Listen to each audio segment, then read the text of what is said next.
One thing you'll hear quite frequently when you're adding polynomials is this idea of collecting like terms.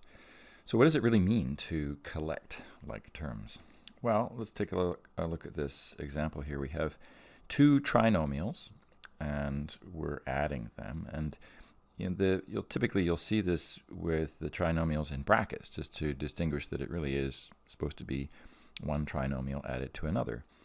But the question is, do we really need those brackets? And the answer is no. If you're adding, you can just simply get rid of those brackets, and at that point it just looks like you're adding six separate terms, six monomials if you like.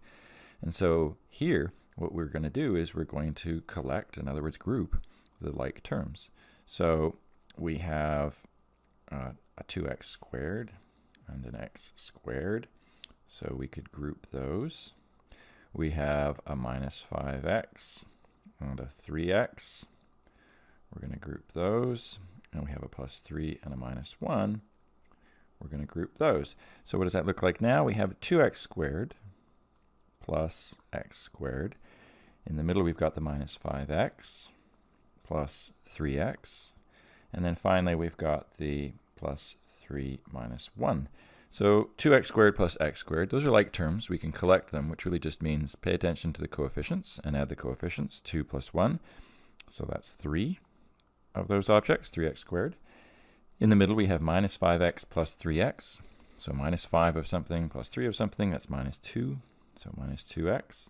And then finally we've got 3 minus 1, which is 2. So we end up with just a single trinomial. And I'll just put everything a little closer together. 3x squared minus 2x plus 2.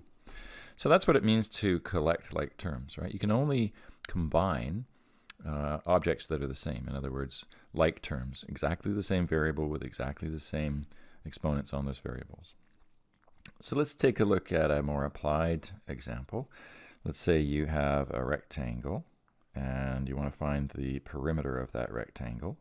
So let's say the width of this rectangle is 5x plus 1, and the height of the rectangle is 3x minus 2. So we'll put in a few little right angles to indicate this really is a rectangle. Okay, so to find the perimeter, obviously we need to add all four sides, and the opposite sides are equal to one another.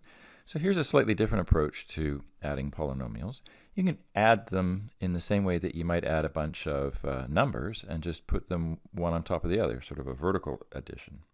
So we could just say, well, let's put the 5x plus 1 and then another 5x plus 1 to represent the opposite side, and then the 3x minus 2 and another 3x minus 2, and put them all over one another and just add them up vertically.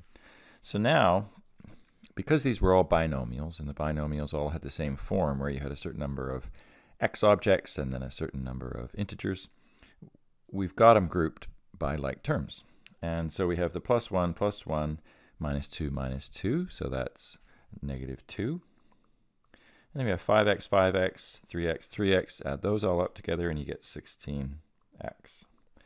So really adding polynomials is pretty straightforward, and you already saw it in the previous lesson with just collecting like terms. There isn't much more to it than that.